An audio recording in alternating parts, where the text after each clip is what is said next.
So hello everyone, welcome back to my page. अहिले भने चाहिँ म छत आइरहेको छु कपाल सुकाउनु। भर्खर नुहाइधुवाइ गरेर पनि ब्रेकफास्ट गरेर पनि म चाहिँ कपाल सुकाउनु आइरहेको छु, किनभने मेरो कपाल चाहिँ साह्रै मोटो छ नि त, त्यही भएर सुकाउनु जरुरी छ है।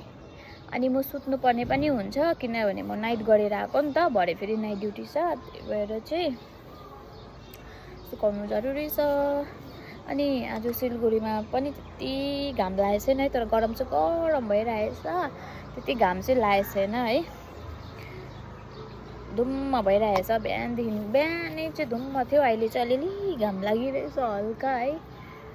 अन्त ठिकैको दिन भइरहेछ आज चाहिँ।